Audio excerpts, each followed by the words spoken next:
Bismillahirrahmanirrahim. Assalamualaikum warahmatullahi wabarakatuh. Terima kasih yang bertanya dan juga Tuan Pengerusi.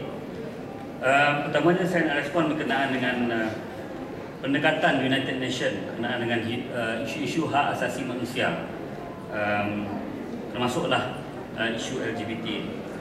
Walaupun apa yang dijelaskan oleh Saudara Rahim tadi, bahawa mahkamah tidak menganggap bahawa UDHR ataupun deklarasi Universal Declaration of Human Rights, deklarasi sejagat berkenaan hak asasi manusia itu tidak mengikat negara kita. Maknanya dia bukan jadi undang-undang, dia tidak mengikat negara kita, dan kita kalau kita tak patuh kepada prinsip-prinsip human rights itu pun tidak menjadi apa-apa tekanan daripada United Nations ataupun negara luar.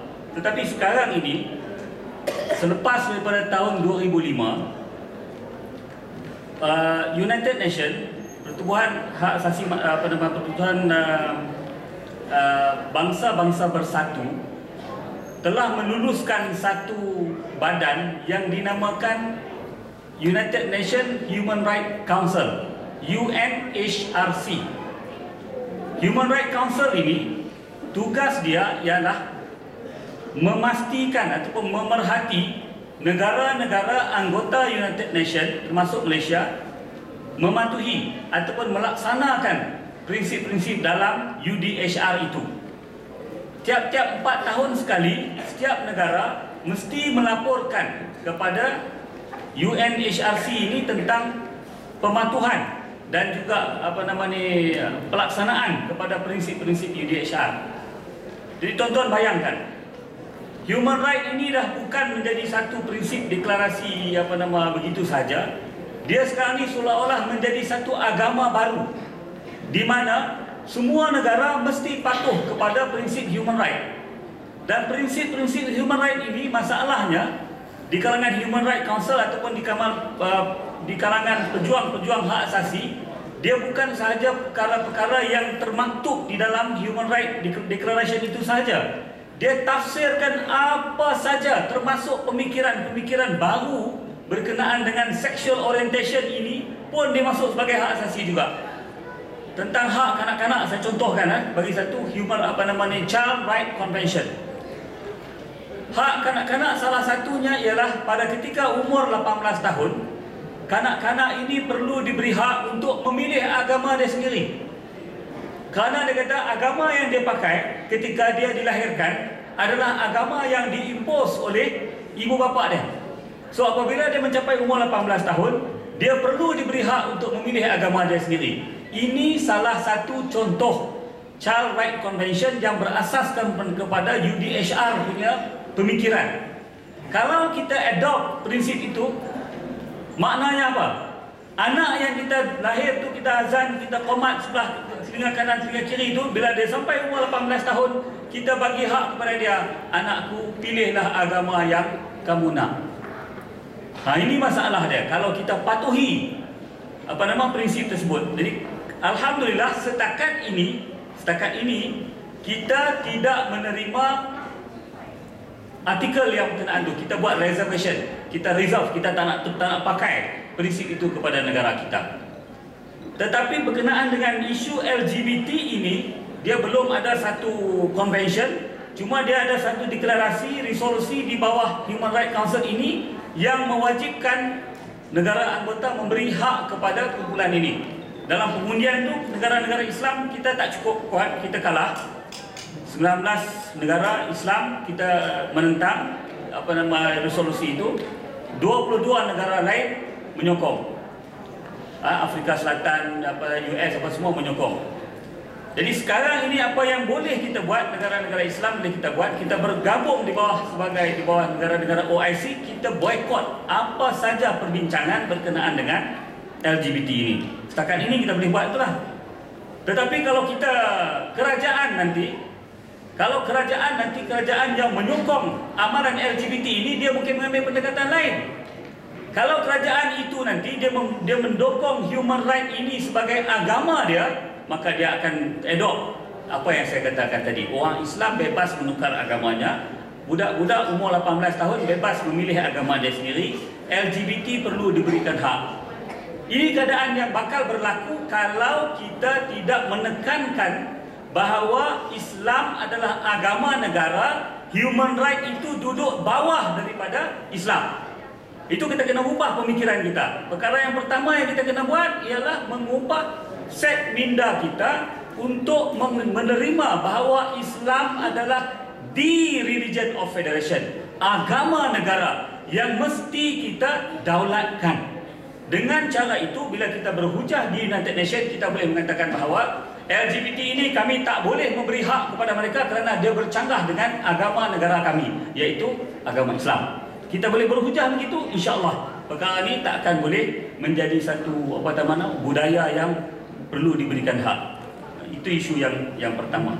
Next year tahun depan kita akan melalui this UPR ini, Universal Periodic Review. Dia akan review semua performance isu-isu yang dibangkitkan berkenaan dengan hak asasi manusia. Orang yang paling banyak membangkitkan tentang hak asasi manusia ini adalah orang bukan Islam. Orang Islam, NGO Islam memang jarang sangat membangkitkan isu-isu berkenaan dengan hak asasi manusia.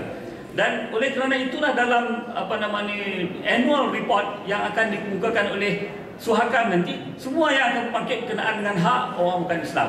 Hak orang bukan Islam untuk membina rumah ibadat, hak orang bukan Islam untuk mendapat bantuan dan sokongan daripada kerajaan bagi menyokong institusi agama mereka, hak orang bukan Islam bagi menyebarkan agama mereka di sekolah-sekolah, macam-macam hak yang dituntut. Tapi hak berkenaan dengan orang Islam, hak kita untuk mengamalkan Islam secara bernegara seperti yang termaktub dalam perlembagaan tak pernah dikemukakan oleh mana-mana pihak.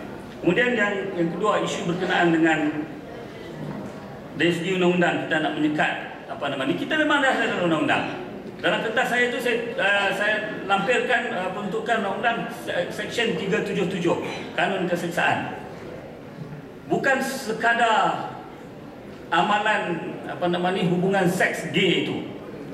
Hubungan seks di luar tabi'i, itu istilah yang digunakan dalam penal code. Apa saja hubungan seks yang di luar tabi'i adalah merupakan kesalahan. Cuma dari segi penguatkuasaan dia, kita bergantung kepada laporan yang dibuat oleh orang yang inilah.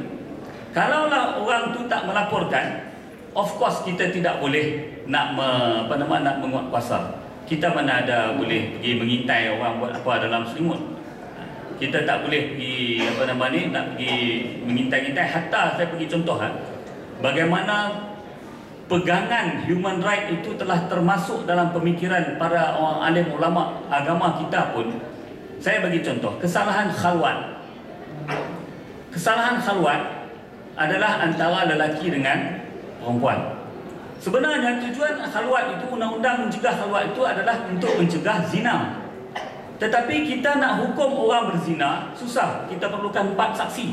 Maka alim ulama kita memperkenalkan apa yang dikatakan khalwat dijadikan kesalahan. Laki-laki yang tidak ada hubungan kahwin berdua-duaan di dalam bilik, tak kira lah di dalam bilik itu berkurung berdua-duaan dalam keadaan yang menimbulkan syak.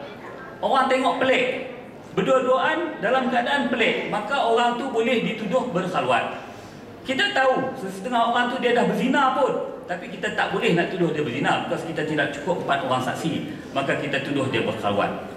Dalam keadaan undang-undang yang ada begitu pun, sesetengah ulama kita mengkritik undang-undang itu. Dia kata undang-undang ini bid'ah, tidak dibuat di zaman Rasulullah, tak ada dalam Al-Quran dan tak ada dalam hadis.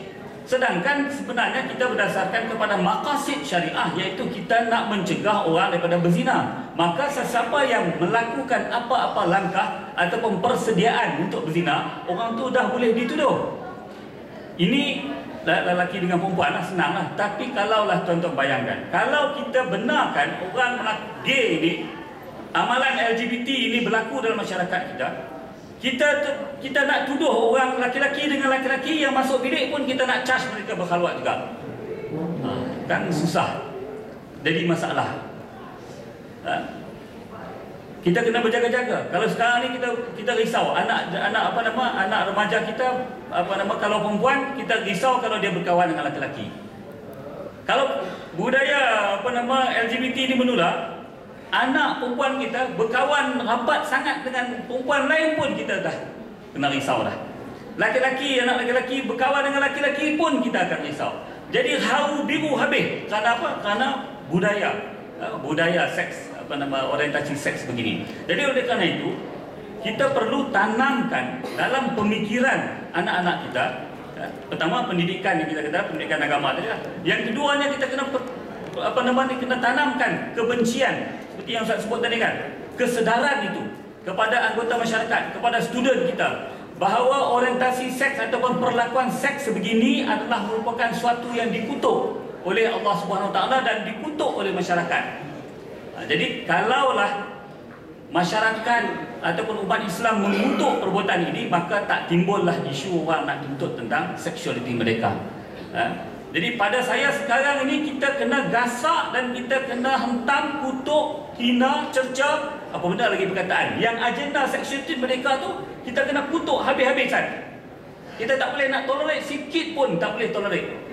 Apatah lagi kalau kita nak menyokong dan juga nak menyambut baik kononnya itu hak asasi manusia dan no way. Kita tetap akan tentang. Tuan-tuan dan puan-puan, satu perkara yang saya nak sebutkan di sini. Di kalangan puak-puak ni, orang-orang macam Syekh Ismail Mina, Haji dan Rahim dan kawan-kawan kita yang menentang dia istilahkan kita ni sebagai homofobia.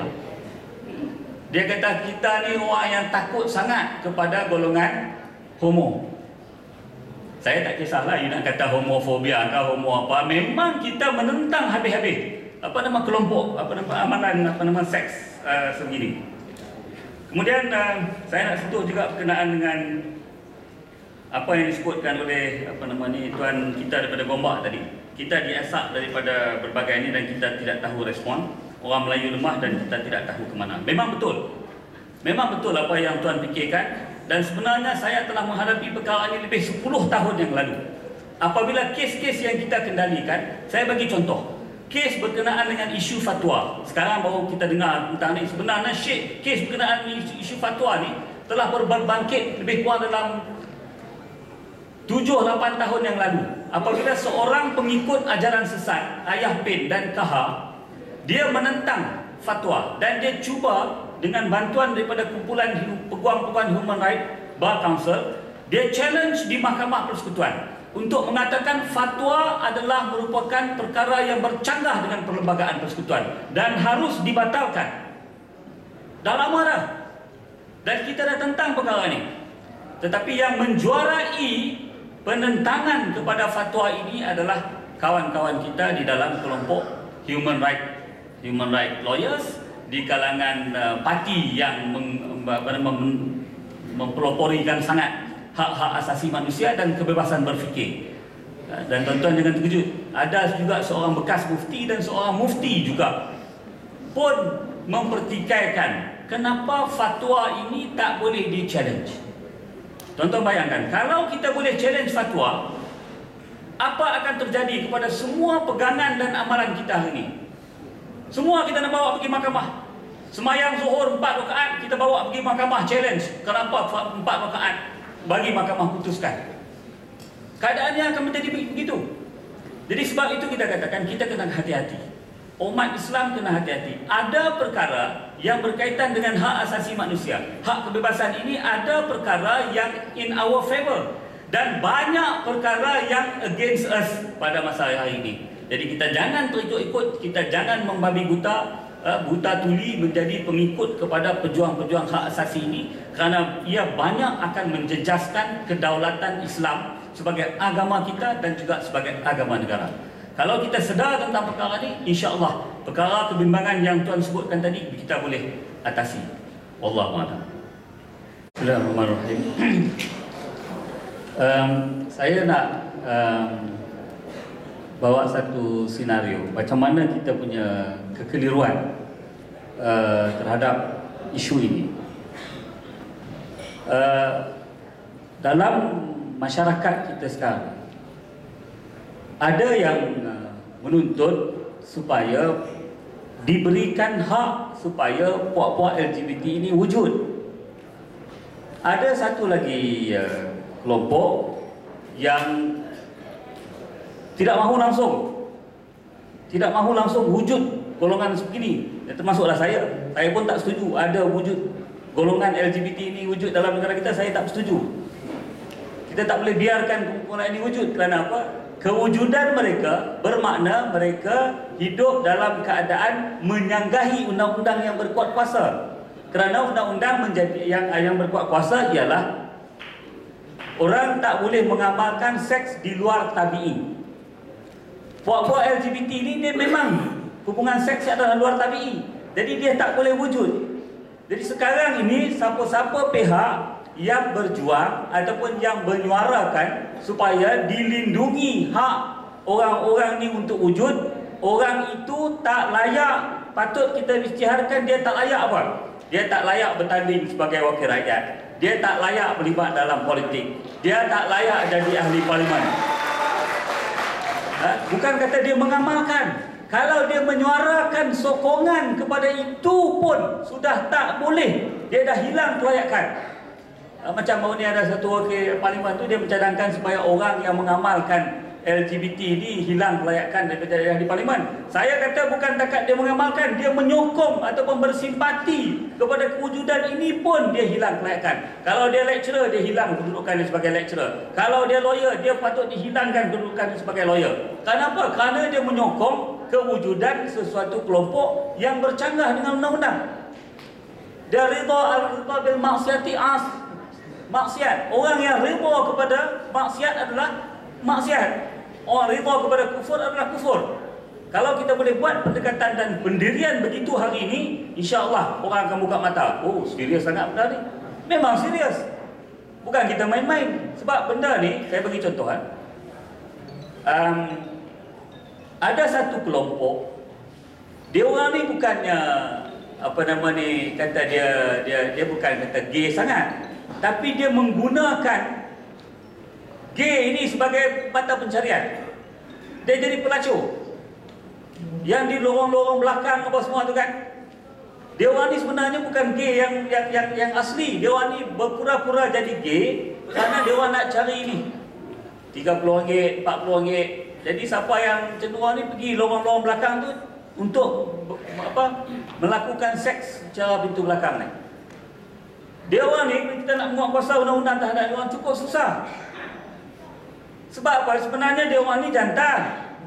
Tapi dia pakai macam perempuan, dia buat lembut apa semua, tapi bila polis mai tangkap dia terus jadi keras. Dia jadi kuat. Dia lawan dengan polis. Dia lawan dengan polis yang tangkap dia. Polis pun nak tolak dia naik lori, dia pun kena tendang pungkok dia tu bagi naik ke atas. So bila tendang pungkok dia, dia jawab apa? Kita punya periuk nasi pun dia tendang. Dia anggap dia punya tu yang belakang tu sebagai periuk nasi. Pasal apa? Nak cari makan. Jadi complicatednya kita nak menguatkuasakan undang-undang kepada kelompok macam ni pun payah. Sebab tu kita nak dah tangkap satu hari, nak tangkap, nak buat naik atas lori pun susah. Nak tangkap dia orang ni, nak masuk dalam lokap pun pening kepala. Lokap mana nak letak dia orang ni? Zoo negara. Okey, cantik.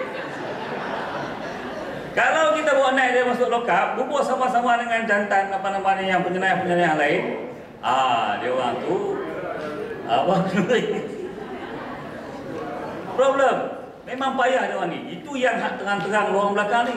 Yang hak sembunyi-sembunyi ni, dia orang yang gay sebenarnya, dia bukannya nampak dia lembut ataupun yang lembut tu softies tu, dia bukan gay. Yang tu lembut. Lembut ni dia orang ni kadang-kadang nampak je lembut, tapi sebenarnya naluri seks dia macam orang biasa.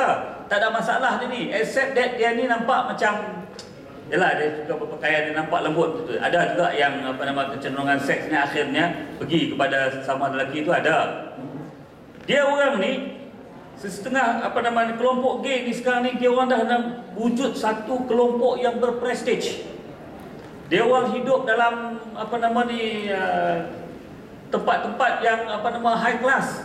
Cara berpakaian mereka, cara perawatakan dan juga pakai subang sebelah apa semua tu ada isyarat tu, ada bahasa tu. Dia ada sebelah kanan dan sebelah kiri. Kalau sebelah kanan ni dia pemangsa, maknanya dia bertindak sebagai lelaki. Kalau sebelah kiri saya tak sure lah.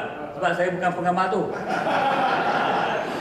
Saya tak sure. Tapi dewan ni memang ada. Dewan ada bahasa-bahasa isyarat dia. Kita boleh tengok. Kadang-kadang yang perempuan pun. Yang perempuan ni kadang-kadang kita lebih mudah. Yang apa nama lesbian ni. Lesbian ni boleh sampai ke tahap perempuan dia jealous kepada kekasih dia ada hubungan dengan perempuan lain. Sampai bunuh berapa kes dah. Bahayanya kes ni.